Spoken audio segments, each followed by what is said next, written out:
हमारी संस्कृति, हमारे संस्कार सदा रहे हमारे साथ। भारत के महान ग्रंथों और काव्यों का संपूर्ण संकलन। सब्सक्राइब करें तिलक। कई तरीके की एलईडी लाइट्स आपके घर और ऑफिस के लिए। GR LED lights, make India bright.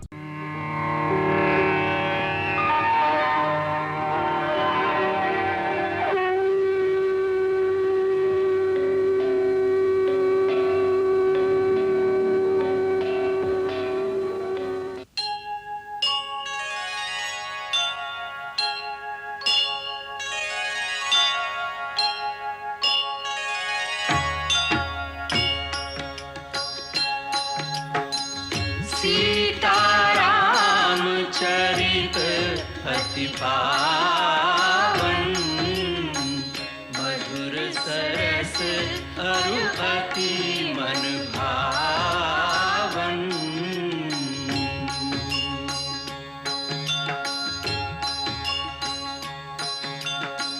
पुनि पुनि कितने हो सुने सुनाए, की प्यास बुझत न बुझाए।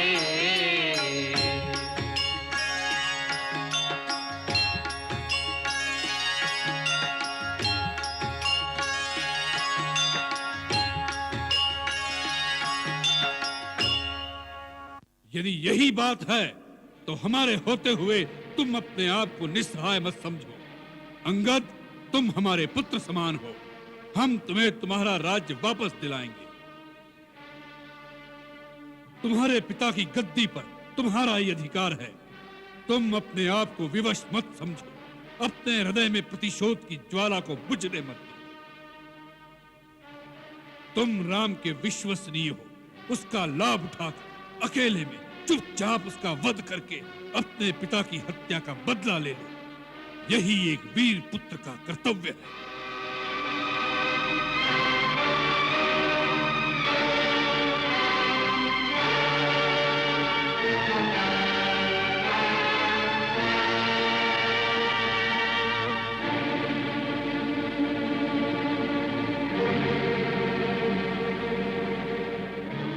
हे दशानन, आप बार बार वीरता का बखान कर रहे हैं, परंतु सच्ची वीरता के गुण नहीं जानते महाराज। प्रतिशोध वीरता की निशानी नहीं होता और कायर कभी शत्रु को क्षमा करने का साहस नहीं कर सकता। यदि श्री राम प्रभु आपके अपराधों को भूलकर आपको अपनी शरण में आश्रय प्रदान कर दे तो यह उनकी महानता है, उनकी उदारता है, उनकी परम वीरता है, कायरता नहीं। जिन्होंने अपने बाणों से आपकी नानी ताड़का, आपके मामा मारीच, आपके भाई खर दूषण जैसे योद्धाओं को आपकी विशाल सेना समेत अकेले ही मार दिया। उन्हें शक्तिहीन मत समझिए, वो तीनों लोगों के स्वामी हैं। मेरे महाबली पिता ने मरते समय मुझे यह भेद बताया था और आज्ञा दी थी कि मैं उनके श्री चरणों की सेवा करता रहूं। इसलिए आपको मुझ पर दया करके मेरी सहायता की आवश्यकता नहीं। अब अपने आप पर दया कीजिए और हो सके तो श्री राम की शरण में जाकर अपने देश और राक्षस जाति का नाश होने से बचा लीजिए। बस!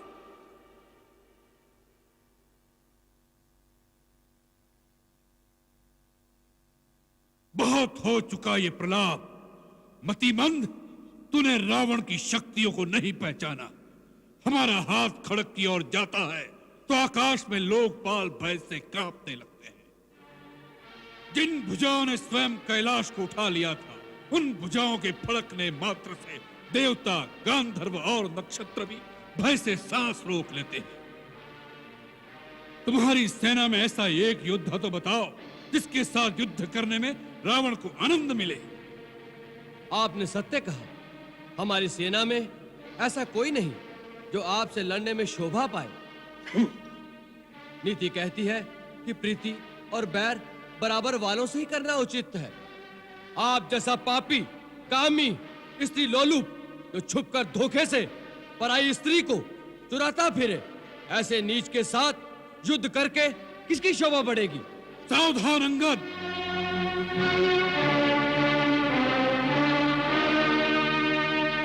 ये मत समझो कि तुम दूध बनकर आए हो, इसलिए कुछ भी कहो हमारे हाथों बचे रहोगे। दूध की भी कुछ मर्यादा होती है। यदि रावण के सामने सीमा से आगे बढ़ा तो यही तेरा शेष प्रलाप होगा। अब आगे, यदि तुझे रावण की सहायता नहीं चाहिए तो उसके क्रोध से डरो।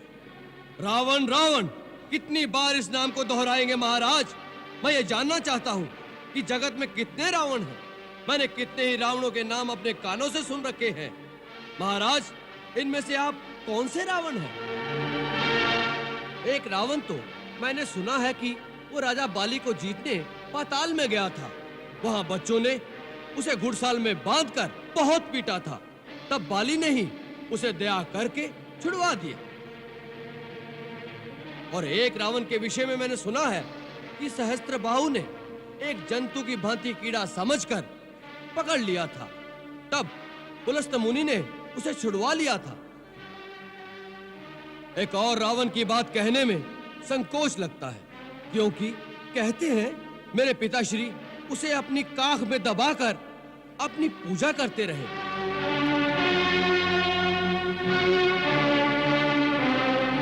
ऐसे ऐसे वीरों में से आप कौन से रावण हैं महाराज?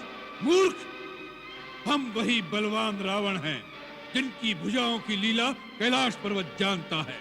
हमारी शूरवीरता को उमापति महादेव जी ने स्वीकार किया। अपने शीश रूपी पुष्प चढ़ा चढ़ाकर हमने जिसकी पूजा की। हमारी भुजाओं का पराक्रम दिक्पाल जानते हैं।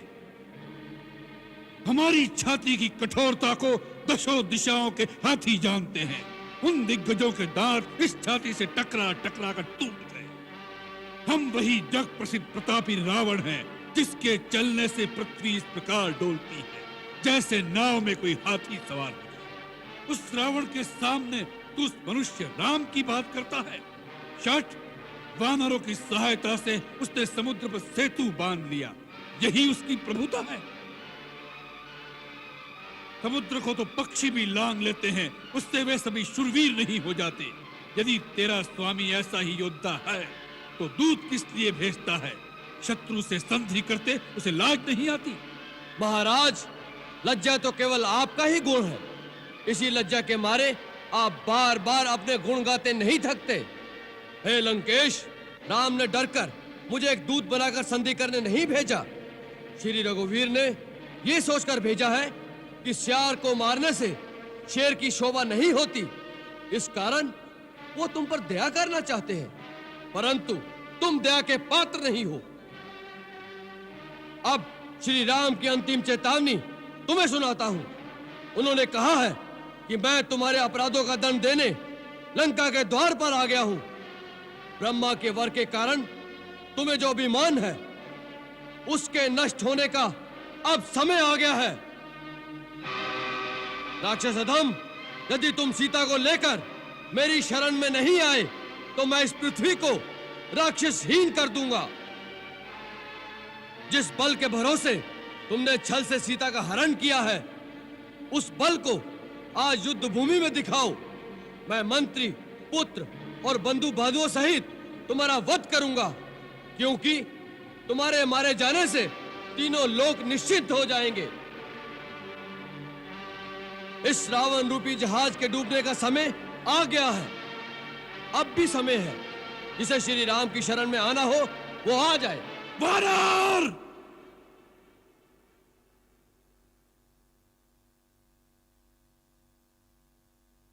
अब इसने अपने जीने का अधिकार खो दिया है। इसी सभा में इसका सिर काटकर इसे रावण की शक्ति का आभास करा दो। आज्ञा का पालन हो।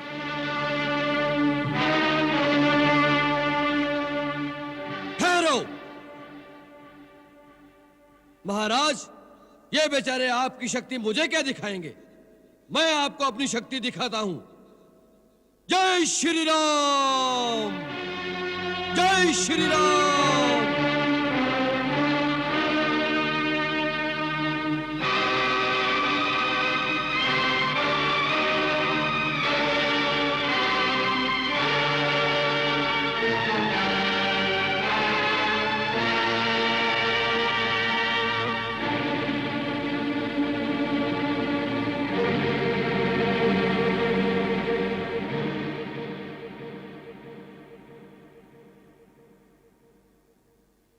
हे लंकेश, यदि आपको अपने योद्धाओं की शक्ति पर बड़ा मान है तो मैं श्री राम की ओर से आपके समस्त योद्धाओं को चुनौती देता हूं। मैं अपना पैर आपके इस दरबार में जमा देता हूं। यदि आपका कोई योद्धा इस पैर को धरती से उठा सके तो मैं अपने स्वामी की ओर से यह वचन देता हूं कि वो अपनी हार मानकर इस लंका से वापस चले जाएंगे। जय श्री राम।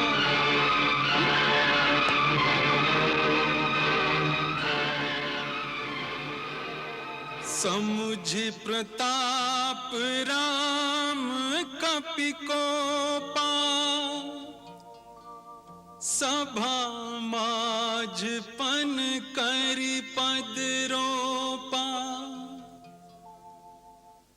जो मम चरण सकसी सठ टारी।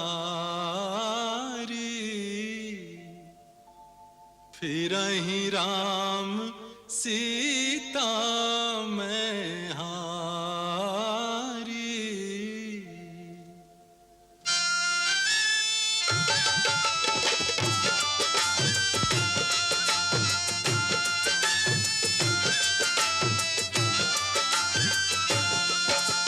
गड़ गयो खंभ हमारा,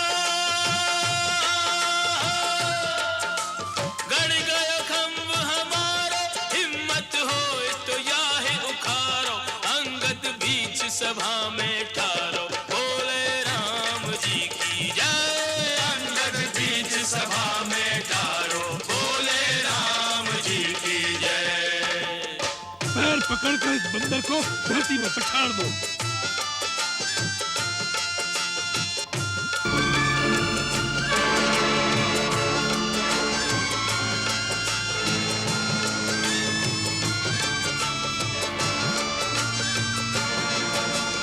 एक एक जोधा आवे, एक एक जोधा आवे। अपनी सारी शक्ति लगावे, पग नहीं डिगे वीर मुस्कावे। रे बोले राम जी की जय। पग नहीं डिगे वीर मुस्कावे, बोले राम जी की जय।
एक एक जोधा आवे अपनी सारी शक्ति लगावे, पग नहीं डिगे वीर मुस्कावे रे बोले राम जी की जय। पग नहीं डिगे वीर मुस्कावे, बोले राम जी की जय।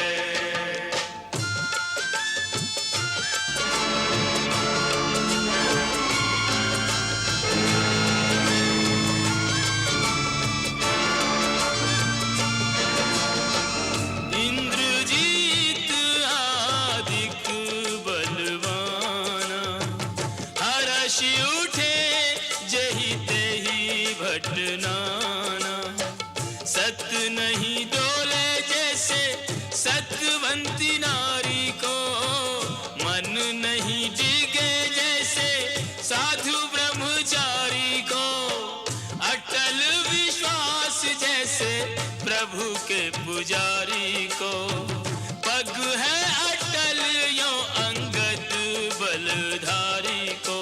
सभा अचंबित सारी, ओ सभा अचंबित सारी, ऐसो नहीं देखो प्रणधारी, या को राम भरोसा भारी, बोले राम जी की जय। या को राम भरोसा भारी, बोले राम जी की जय। बोले राम जी की जय, बोले राम जी की जय, ओ बोले राम जी की जय।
मूर्ख, चरण पकड़ने हैं तो जाकर श्री राम के चरण पकड़, जिनके चरणों में मुक्ति का द्वार है।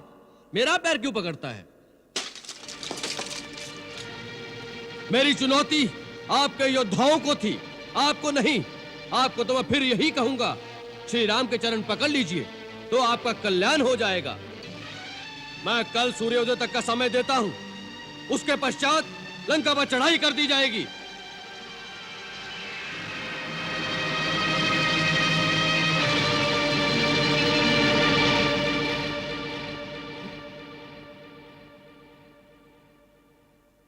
भैया, ये किसका मुकुट है?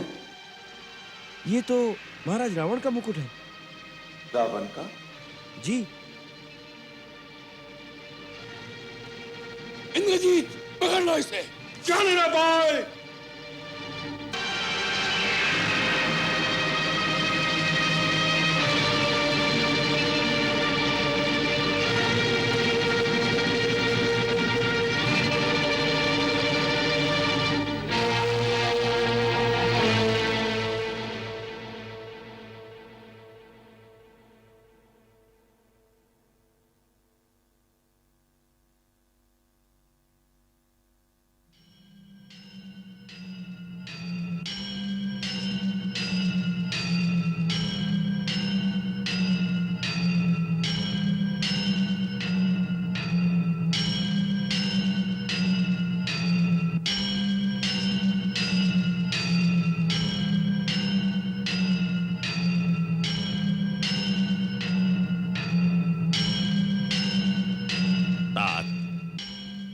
यद्यपि अंगद के शांति प्रस्ताव को तुमने ठुकरा दिया है, फिर भी बात अभी तक तुम्हारे हाथ में है।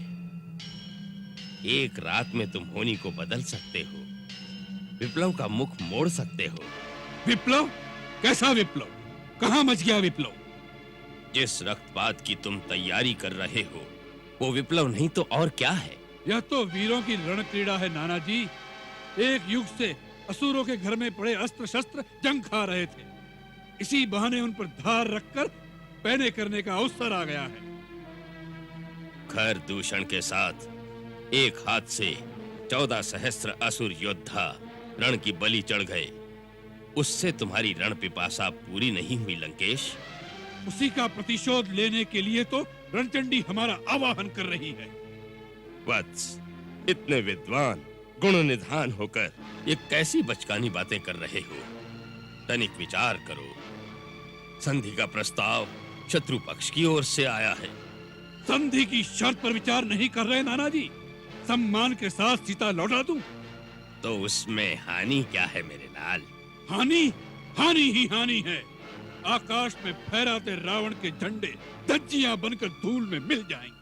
दसों दिशाएं हमारे नाम पर थूकेंगी। दसों दिशाओं के विजेता ने थूक कर चाट लिया। बड़ी अकड़ के साथ सिंह बनकर सीता को उठा लाया था और सियार के समान भयभीत होकर उसे वापस लौटा दिया।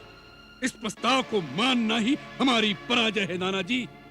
पुत्र, तुम इस सच्चाई से मुंह मोड़कर बैठे हो कि सारा लोकमत राम के साथ है।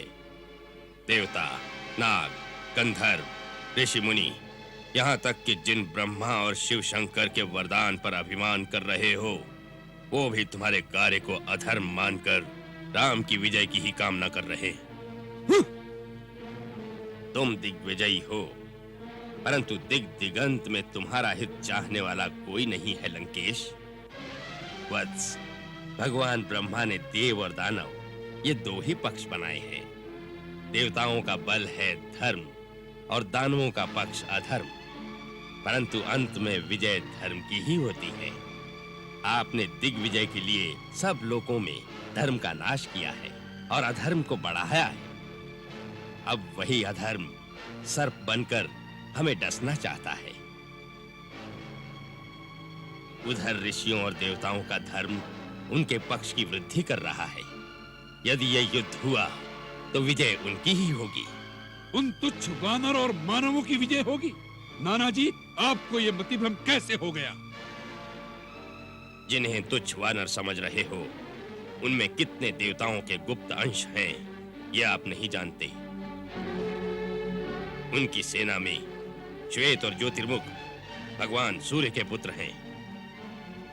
हेमकूट वरुण का, नल विश्वकर्मा का और महापराक्रमी दुर्धर वसु का पुत्र है। नील अग्नि का पुत्र है। राजकुमार अंगद जो आज दरबार में आया था, वो देवराज इंद्र का नाती है। महाबली मैंद और द्विविद दोनों अश्विनी कुमार के पुत्र हैं और इन दोनों ने ब्रह्मा जी की आज्ञा से अमृत पान भी किया है। वे अमर हैं।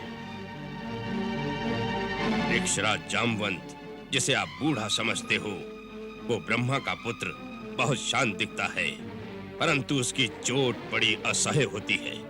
उसने देवासुर संग्राम में इंद्र की बड़ी सहायता की थी। अमृत मंथन के समय भी वो उपस्थित था। लंकेश, इनमें से हर एक अकेला ही लंका का विनाश कर सकता है। महाराज, प्रातः युद्ध आरंभ होने से पहले ये अंतिम अवसर है। इसीलिए मैं बार बार आपको यही समझा रहा हूं कि इस युद्ध में राक्षस जाति का विनाश हो जाएगा। मुझे सारे अपशकुन राक्षसों की पराजय के दिखाई दे रहे हैं। अपशकुन? कैसे अपशकुन दिखाई दे रहे हैं? नगर के चारों ओर सियार और गिद्ध भयानक शब्द कर रहे हैं। दिशाएं धूल से मलिन हो गई हैं। यज्ञ, बलि का हविष्य कुत्ते खा जाते हैं। घरों में पाले हुए पक्षी और मृगादि सूर्य की ओर मुंह करके रोने लग जाते हैं। लंकेश, वही राजा चिरकाल तक शासन कर सकता है जो अवसर और समय को देखकर शकुन अपशकुन का विचार करके शत्रु से संधि कर ले। वीरता पर बुद्धि का अंकुश आवश्यक है, इसलिए कभी युद्ध न करना अधिक बुद्धिमानी होता है। राजन, इससे अच्छा अवसर फिर नहीं आएगा। संधि का प्रस्ताव वैरी पक्ष से आया है। इस समय आपका मस्तक ऊंचा है। आपको इसका दूसरा रूप दिखाई नहीं दे रहा नाना जी? हमारी शक्ति से भयभीत होकर शत्रु ने संधि के लिए हाथ बढ़ाया है। यही हमारी विजय का प्रथम लक्षण है। जाइए, निश्चिंत होकर अपने घर में विश्राम कीजिए। राजनीति और रणनीति में सर खपाने की अब आपकी आयु नहीं रही।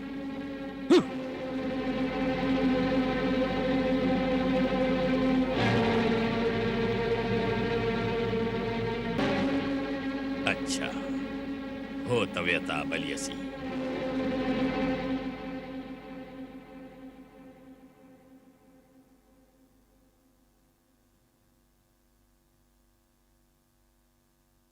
दानवराज मैं, हे धर्मपिता, रावण का करबद्ध नमस्कार स्वीकार कीजिए। चिरंजीवी हो, यशस्वी हो तात। हम आपके बहुत आभारी हैं दानवराज। हम तो क्या, लंका का बच्चा बच्चा आपके चमत्कार को नमस्कार करता है। एक जंगली उद्दंड वानर ने संसार की सर्वोत्तम लंका को उजाड़ दिया। आपने लंका को पूर्ववत सुसज्जित कर दिया, मानो आग की लपटों में तपकर सोने की लंका और चमक उठी हो। लंका की ये चमक युग युग तक अमिट बनी रहे, इसी चिंता से आतुर होकर मैं आपके द्वार पर आया हूं राक्षस राज। लंका का राजा आपका उपकार मानता है दानवराज। आप उससे जो चाहे मांग सकते हैं। इस समय दानवराज मैं नहीं, एक पुत्री का पिता अपने जामाता के द्वार पर कुछ मांगने आया है। पुत्री का पिता, कन्यादान दाता, पुत्री के द्वार पर कभी कुछ मांगने नहीं जाता, वो सदा देता ही रहता है। यही युग युग की रीति है। पुत्री के कल्याण की कामना, बेटी के सुख सौभाग्य की रक्षा करने का तो हर पिता को सदा अधिकार है लंकेश्वर। उससे वो कभी मुक्त नहीं हो सकता। लंकेश्वर की महारानी की चिंता से आप उसी दिन मुक्त हो गए थे जिस दिन से हमारी भार्या के रूप में उसका भाग्य आपने हमारे साथ बांध दिया था। अब उसके कल्याण की कामना करना आपका काम नहीं, ये हमारा कर्तव्य है। हे परम प्रतापी लंकेश, लंकानाथ, ये मेरी पुत्री मंदोदरी के कल्याण का प्रश्न नहीं, महर्षि पुलस्त्य की आने वाली पीढ़ियों, विश्रवा के वंशजों की सुरक्षा का प्रश्न है। आप कहना क्या चाहते हैं वही बात कहिए। इधर उधर की बातों में भटकने का समय नहीं है हमारे पास। तात, तुम्हारा पिता तुलसीसुर तुमसे हाथ जोड़कर विनती करता है कि सीता के मोह से अपने मन को मुक्त कर लो। क्यों? किस लिए? इसलिए कि वह वन वन भटकने वाला वनवासी कुछ भालू वानरों को इकट्ठा करके हमें गिदड़ भभकी दे रहा है। तुम उस वनवासी तपस्वी को पहचान नहीं रहे हो तात। आपने जान लिया, आपने पहचान लिया उसे। हाँ, मेरे अंतर चक्षु कहते हैं कि वो कोई और नहीं, साक्षात सर्वशक्तिमान त्रिलोकीनाथ है। कौन है त्रिलोकीनाथ? हमसे बड़ा कौन है तीनों लोकों में आज? तात, तुम तो त्रिलोक विजेता हो, वो तो त्रिलोक रचयिता है, साक्षात विष्णु का अवतार है। अवतार है, विष्णु का अवतार है। दानवेश्वर, लगता है आप हमारी मान्यता को मिटाने की ठान कर आए हैं। जिस अखिलेश्वर का अवतार मान आप हमें उसके सन्मुख झुकाने आए हैं, स्वयं उस साक्षात वैकुंठेश्वर विष्णु के सामने भी हम नहीं झुके। उसके सुदर्शन चक्र का प्रहार हमें तिल भर भी झुका नहीं सका, तो उसका अवतार हमारे लिए किस गिनती में है? ये न भूलिएगा दानवराज कि लंकेश दशानन का शीश कट सकता है, झुक नहीं सकता, और दशानन का शीश झुकाने वाला पृथ्वी पर अभी पैदा नहीं हुआ।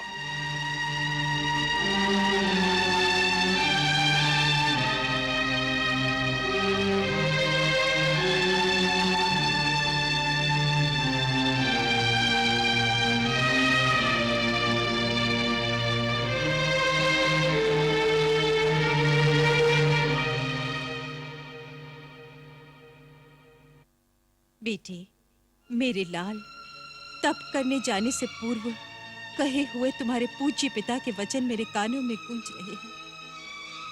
क्या वो सत्य हो जाएंगे? बड़ों की बात में कुछ तत्व होता है, कुछ तथ्य होता है। अपने नाना जी की बात न मानकर तुमने अच्छा नहीं किया। माता, रावण अब दूध पीता अबोध शिशु नहीं, बड़ों की उंगली के सहारे चलने वाला नन्हा नादान नहीं, पाठशाला में बैठ गुरु के पास पाठ पढ़ने वाला विद्यार्थी नहीं। अपना भला बुरा भली भांति समझता है आपका पुत्र। माता, यही तेरा अहंकार है मेरे बेटे।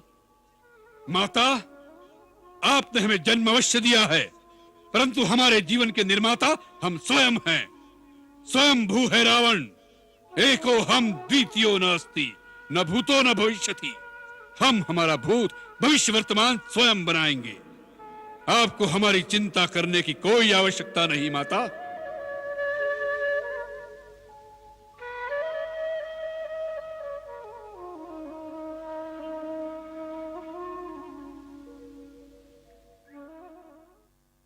मंगल भवन अमंगल हारी, प्रभु सुदशरथ अजिर बिहारी।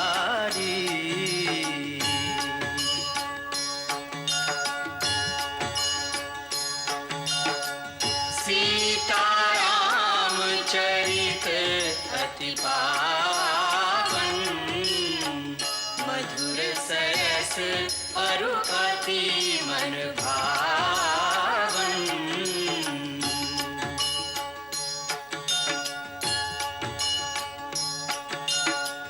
पुनि पुनि कितने हो सुने सुनाए, पिय की प्यास बुझत